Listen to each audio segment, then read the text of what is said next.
with Guido Costa Gallery and Chiara Fumai. We are starting with the Disegni section, which is this year curated by Letizia Ragaglia, who's the exiting director of Museion in Bolzano, and Bettina Steinbrugge, who's a curator in Germany. And they decided to have a section focused on women artists working with drawings, and so make it a gender-specific investigation. So we can start with the work of Chiara Fumai. Chiara Fumai is an Italian artist who sadly killed herself nearly 3 years ago. She had been working on a large project of rewriting the fictional biography of her father, Nico Fumai, who was a musician, and these are a series of works which are the covers of the records that her father should have recorded. From Chiara Fumai, we move to Tommaso Binga with Tiziana Di Caro Gallery from Napoli. Tiziana Di Caro is an interesting gallery, but Tommaso Binga, which sounds like a male name, is actually the pseudonymous of Bianca Pucciarelli Menna, who's an artist who is more than 80. She's absolutely amazingly fun. She organized a performance in Artissima 2019, and she often worked on the body as a way of writing in a very ironic way. And here again, she uses the body in this H shape, and so it's called O. So the two ladies are the O's, and the big H at the back writes this letter. It's a collage on paper. And from here we go to Boss and Baum with Bea Bonafini. Bea Bonafini is a young Italian artist being presented in the present future section. But it's interesting that she works with an international gallery. This is kind of a new phenomena.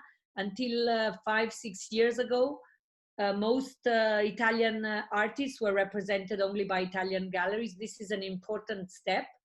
And this work uses all her medium, porcelain, clay, sea glass, and salted water to make a sort of bathing Melusine, a mermaid, which is only partly recognizable and keeps the kind of delicate trace that is typical of Bea Bonafini's drawings. Like you see, many of these works are not super expensive because the artists are very young and are taking their first steps in the art world. Another young artist in the section is Valentina Leonor, who works with Campo Lipresti. You probably know the gallery. It's a gallery who's both in Paris and London. And here the artist takes found jeans fabric, turns it into a canvas by pinning it with safety pins, and then instead of painting with paint, she actually uses bleach to work on the canvas in a way which reminds us of abstract expressionists and also of a very personal relationship with the fabric. Teresa Lanceta works with a gallery called Espacio Minimo, a very interesting artist who was brought up working with the conceptual artists in Latin America, but moved instead to embroidery and craft. So in these works, she kind of takes the coldness of abstraction and moves it into a very personal, nearly childish sensation of the work, where the geometry kind of melts down in this handmade. There is something very crafty in the work. In fact, the artist also makes beautiful tapestries and installations with the tapestries. Copperfield, a gallery you might know, in the main section, and the artist is Jane Bastin, and she's an artist who works in apparently minimal works. Like you can see, these look like acrylic plants, like wooden planks which are painted with acrylic, but actually then there are all these details of copper that turn these very cold building objects into something a bit dreamy and emotional that seems to come out of a very personal world. And actually, even if her formation is as a sculpture and her work is related to minimalism. Sorry. In a way, there is something always very personal in the construction of the work, and the titles themselves, like Commandant, kind of evoke a narrative dimension behind the works, which is not immediately visible. Nora Turato from Lambda Lambda. This is probably one of the most expensive artists in the new entries section, like you can see. Nora Turato is a young artist who's been having a real success internationally. She started as a performer that was using these large posters in the back, where kind of printed text and handwriting would conflate. But now these works have become kind of billboards painted on enamel. She takes the kind of the font and the graphics of the safety text printed on cigarettes and mixes them from texts that she writes herself, taken from poetry. There's like one side which is kind of very punk in the construction of the work, and then sometimes there's a text which are very poetic. Capsule Shanghai is a gallery in Shanghai we've been following, and that was in Artissima last year. Sarah Fawkes is a young artist who works with found plastic to make these weird collage of the human body. And they are kind of morph in different ways from the collage. She also makes prints. Capsule was one of the first galleries who sent us an opening invitation in the COVID shutdown. So Italy was still completely locked and Capsule was opening its next show, and their opening invitation was really interesting for us, also as a way of studying the new normal, because their invitation said the opening will not be from 6 to 8, but will be from 12 to 8. Please don't come if you have traveled in the last 2 weeks. Put disinfectant gel on your hands when you enter, wear a mask, and don't aggregate in more than 3 people in the gallery. So I was very ambivalent about receiving it, because something in me said, well, you might as well not have an opening if an opening is like this. Maybe you just open the show and let the public come. Then with the days continuing, maybe it is instead interesting to think how an opening can be lived in this kind of new normal time of work. And Chinese galleries are starting their activity before most European galleries are starting again. We can go on Osnova Gallery. Osnova is a young gallery from Russia, and she's really a beautiful painter, Helena Popova.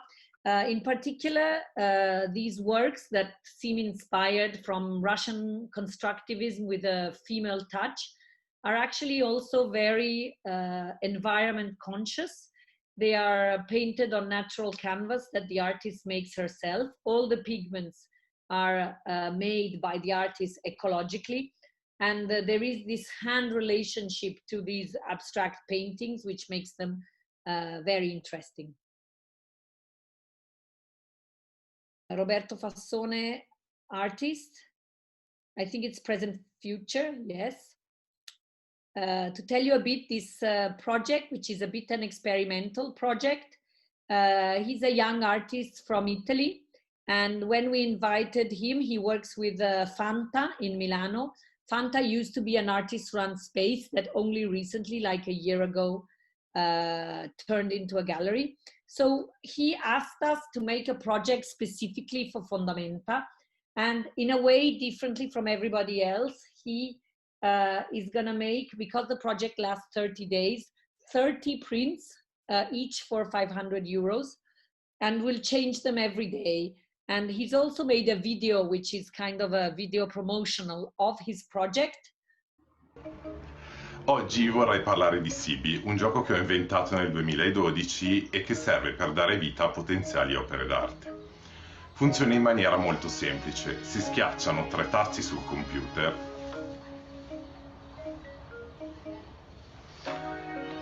e il software genera un bel set di istruzioni che il giocatore dovrà seguire per creare la propria opera. Ad esempio, Sibi potrebbe dirvi: devi fare un video con una controfigura che legge un testo. Il tuo video deve essere riguardo il gioco e la vendita.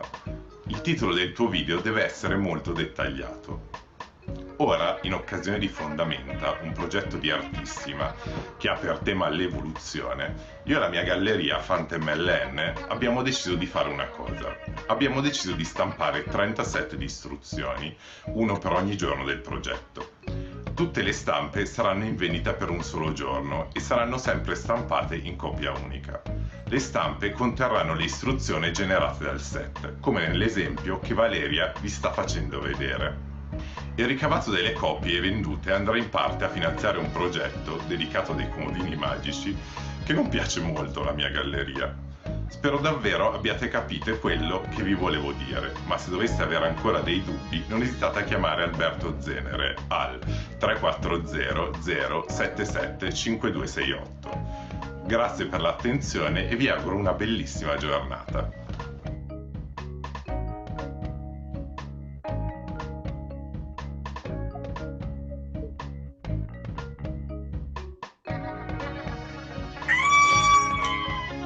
This, for example, New Palermo Felicissima was a project conceived for Manifesta in Palermo, which was a pagan procession in Caletta Sant'Erasmo in Palermo, as a way of reenacting the religious processions on the water in Palermo, taking away the religious element, but keeping this spirituality of being together. And we thought it really made sense to insert it on an Italian platform because many of the people in the public would actually have seen it installed in Manifesta. Thank you so much. I wanted to thank you for the interesting talk.